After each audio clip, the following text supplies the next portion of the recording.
Halo dulur, piye kabare? Sehat toh? Mengadaptasi film horor found footage seperti Paranormal Activity, The Blair, The Visit. Kalian belum horor jika belum pernah menonton Keramat 2009. Film yang disutradarai Monty Tiwa yang sekaligus mengambil peran sebagai kameramen behind the scene ini menjadi film found footage pertama di Indonesia. Istimintil tentunya. Tanpa beritil-itil, langsung saja cus. Film yang menceritakan sekelompok kru dan pemain film yang akan melakukan proses syuting di Yogyakarta. Ada Mia sutradara, Poppy kru behind the scene, Miki artis, Dias aktor, Sada asisten sutradara, Dimas manajer, terakhir Jongkring sang kameramen alias Monty Tiwa sutradara film ini. Lanjut. Scene diawali mereka yang sedang meeting sebelum berangkat ke Jogja. Mbak Mia yang menjelaskan bahwa ini adalah film pertamanya dan sangat optimis filmnya akan menang di sebuah festival film. Ini film pertama gue. Kita diperlihatkan kru sedang menunggu seekor kereta api.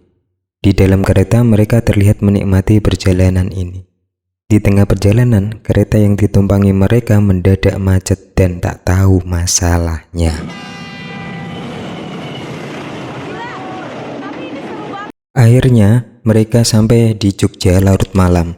Dan mereka sudah dijemput Mas Brahma, ini Mas Brahma dan Pak Makmur, sang driver. Tidak lama kemudian terlihat Miki yang kurang enak badan dan bergegas ke mobil biar bisa istirahat. Di perjalanan, mobil yang ditumpangi Miki, Dias, dan Poppy, dan juga Jongkring digedor-gedor orang gila. Mengatakan wongso Bali, wongso Bali. Artinya Wongso pulang, kembali. Secara kebetulan nama bapak Miki adalah Wongso. Iki piye lur, mak gereng rasane. Bokap lu Wongso? Sesampai di penginapan mereka disambut yang punya kawasan. Terlihat banyak gamelan. Itu menunjukkan bahwa rumah tersebut rumah antik atau pak penginapan berjiwa seni. Gak reti leh lur. Singkat cerita, Miki dan Sada tidak bisa tidur karena mendengar suara orang menangis. Sada dan Jongkring memutuskan untuk mengecek keluar. Saat menyorot kanan kiri, tiba-tiba, ya, gamelan berbunyi. Jongkring yang mengira Poppy dan Miki yang mengerjain. Terlihat mereka berdua anguk-anguk di kamar lah terus sopo lur. Wedus merinding. Karena masih penasaran, Sada Jongkring mengecek keluar lagi. Jongkring yang awalnya tidak mendengar tangisan dadak iso krungu. Jongkring yang sudah merinding ngajak balik. Saat Sada berbalik badan, terlihat sosok wanita melintas di belakang Sada. Tiba-tiba kamera Jongkring mati. Saat hidup, adalah pak git wong. Tampak pak yang punya kawasan berdiri tegak tak berdosa.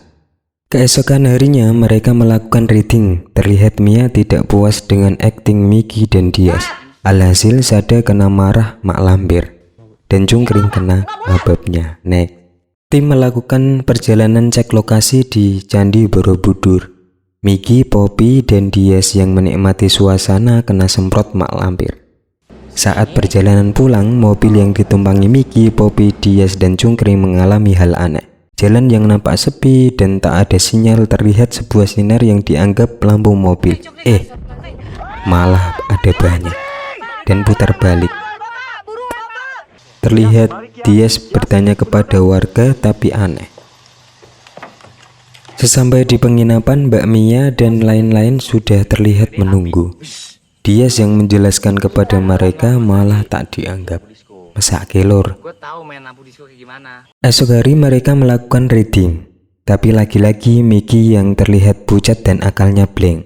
Mendengar alasan seperti itu, mak lampir ngegas neh.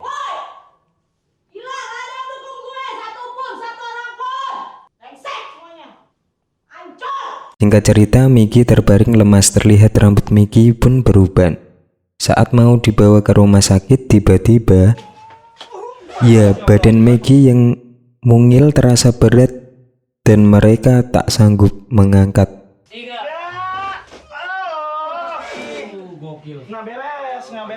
Malam harinya saat mereka udut dan ngopi, terdengar suara dari kamar Miki. Miki tampak kerasukan dan nyinden.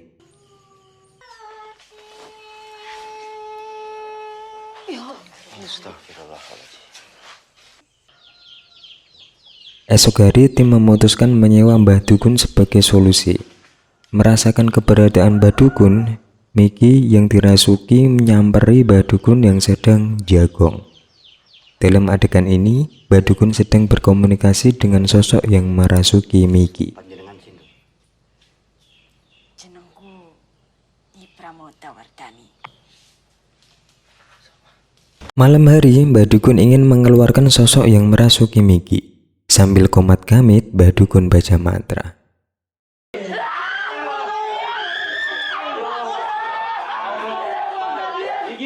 Dirasa sudah selesai, mereka pun melanjutkan ngopi. Tiba-tiba Sada bilang kalau Miki hilang. Mbah Dukun yang mendapatkan wangsit untuk pergi ke Parangtritis. Keesokan harinya Mbah Dukun dan tim ke Parangtritis. Sambil komat kamit dan mengumpulkan elemen air, tanah, dan udara, kita diperlihatkan scene wanita penjual makanan ringan yang menghampiri tim. Anehnya wanita tersebut juga menghampiri Mbah Dukun yang lagi golek wangsit. Terlihat Mbah Dukun dan wanita tersebut saling sapa dan berbincang. Setelah kejadian tersebut, Mbah Dukun dan tim seakan pergi ke arah wanita tadi yang ditemui. Ini awal mereka menghilang satu persatu dan dipindahkan ke dunia lain. Pak, mereka kemana, Pak? Pak!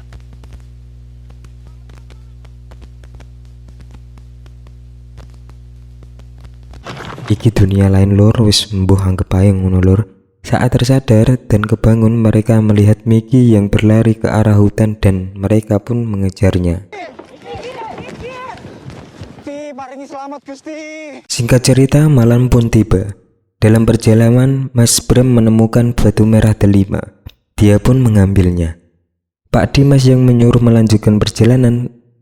Lagi-lagi Brahma pun melihat keris dan lenyap.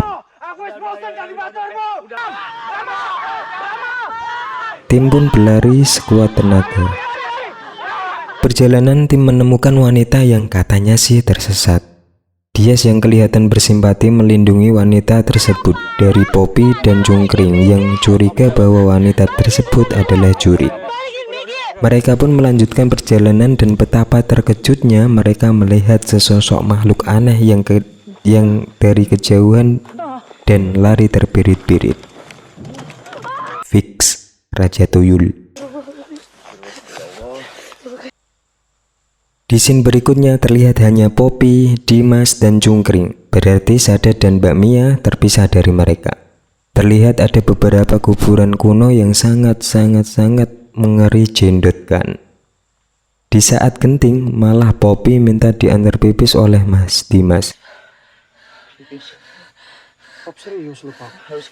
Otomatis Cungkring ditinggal sendirian. Ketika mengabadikan suasana yang sangat mencekam, tiba-tiba seekor lontong mucungul.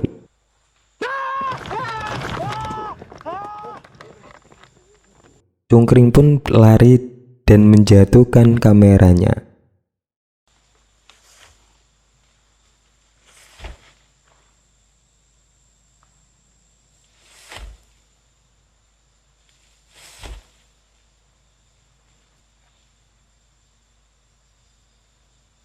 Dan mengambil kameranya lagi saat pocong sudah eksis. Di scene ini Cungkring dipertemukan sama Sada dan Mia. Muncul Poppy dari belakang. Nah lo, siapa sing ngambil Pak Dimas mau? Saat ditanya malah mereka mencari Cungkring dan Dimas. Poppy sama kita deh tadi. Gue ikut sama Mbak Mia. Terakhir gue jatuh dan gue langsung ikut sama Mbak Mia. Gua, men. Dia sama kita, Cungkring. Benar saja, tiba-tiba terdengar jeritan Pak Dimas dan digotong dalam keranda mayat saat mereka bersembunyi. Akhirnya mereka berempat menemukan Miki yang sedang menari. Sada yang mencoba menculik Miki dan menginstruksikan pada mereka untuk berlari saat Miki sudah didapatkan. Lu lari ke sana ya.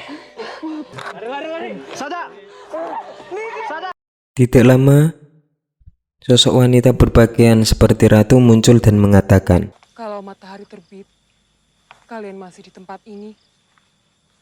Kalian selama-lamanya di sini. Mbak Mia yang tukang marah-marah dan egois lari duluan meninggalkan mereka berempat. Sada, Poppy, Cungkring, dan Miki yang masih belum siuman menemukan Mbak Mia yang kakinya patah dan meminta digendong. Cungkring yang mau menggendong Mbak Mia malah digigit Mbak Mia. Mereka bertiga pun berlari.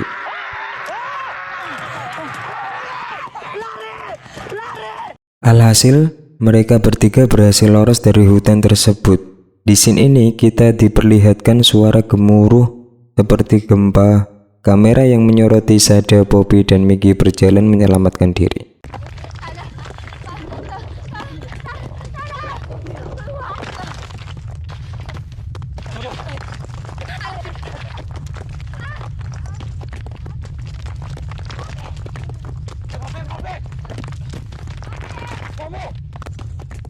Terakhir kita diperlihatkan surat kabar yang memberitakan terjadi gempa di Bantul.